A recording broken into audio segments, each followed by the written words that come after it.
Okay pa sa riot, pre. Yun mga kabay, pangalawang araw na namin dito mga kabay. Yun na sila ni pare at si. Yun na, mayroon na dito nagdala sa akin ng isda, nukos. Oh. Ayo kinay. Nagpapagog ice, pre. Ato na oh. Pre. Yun na mga kabay, yung nukos. Nukos lumot. Pinana ano lay pinalaan. Na mo ra pinalaan. Yung mga kabay, nukos lumot yung huli nila niya. Wow.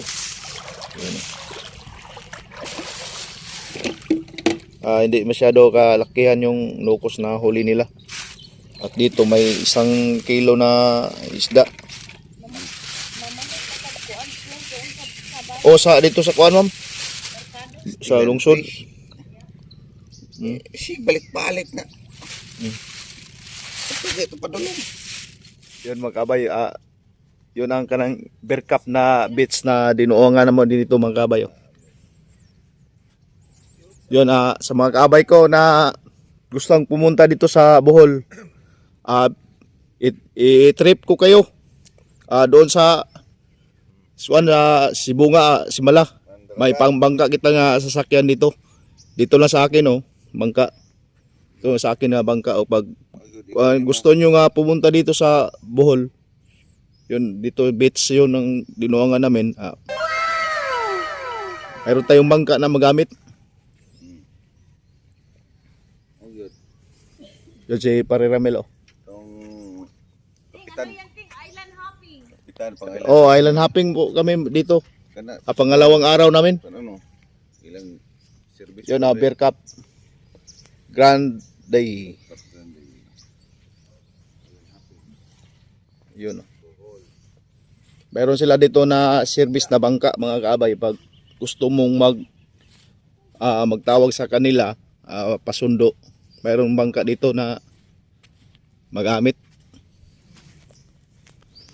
Beer Cup Grand Day ang pangalan sa ilang resort, beach resorts.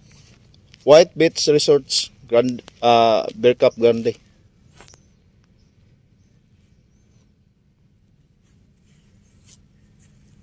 Yun ang pangalan sa beach nila. Beer Cup Grand Day White Beach Resorts.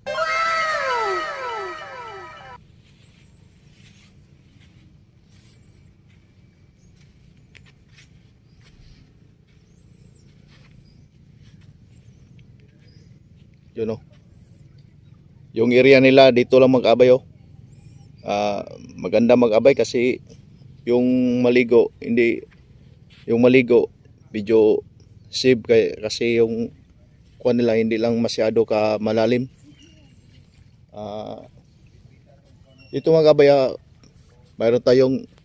mayroon silang dito nga kuan net pag gusto mo na maglaro ng volleyball, yun, laro mayroon pa doon.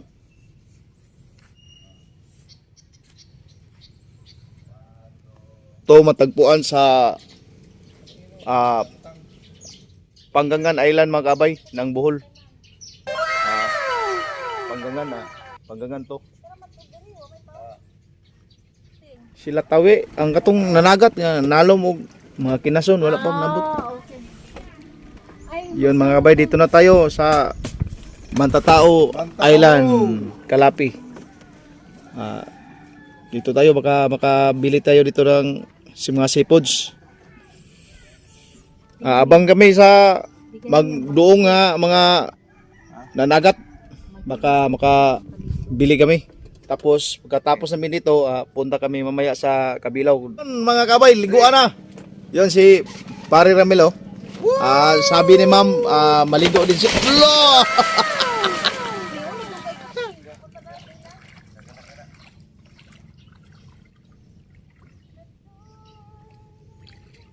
Yun na, dito na yung mga dinalang na binili namin mga kabay na nukos lumot.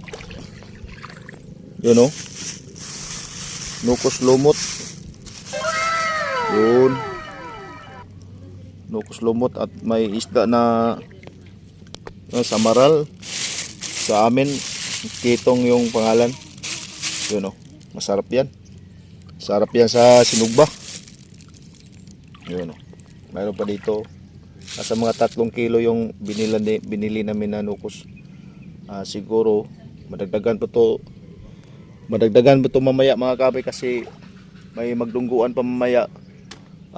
Bibili pa kami. Update lang tayo mamaya mga kabay.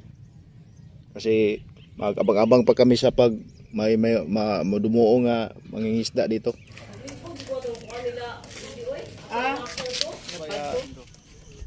Pauwi na kami mga kabay sa Cebu mga kabay. Dito yun ang nadala namin na mga isda. Dami-dami ito mga kabay. May pasayan galing Bohol, may tulingan na police target oh. Dito nakabili kami. Dami-dami ito, nasa mga 5 kilo tong yung tulingan na nabili namin. May mga kitong pa oh. May mulmul pa. Lamon-lamon, yun oh. Wow, lamon-lamon. Yun, pauwi na kami sa Cebu. Time check, nasa mag 9 o'clock na tayo mahigit. Okay, let's go. Update na tayo kayo mamaya pag doon na kami sa Cebu mga kabay. Bye-bye Bohol. Babalik kami sa sunod na mga araw siguro. Pag despedida ni Ma'am. Ito siya pa pareho. Mga kaabay. Let's go, pauwi na tayo. Uli Yun, na ta. mayroon pa kaming dito na wine na dala. Nabili ng wine natin, pre? Andre. Nadia?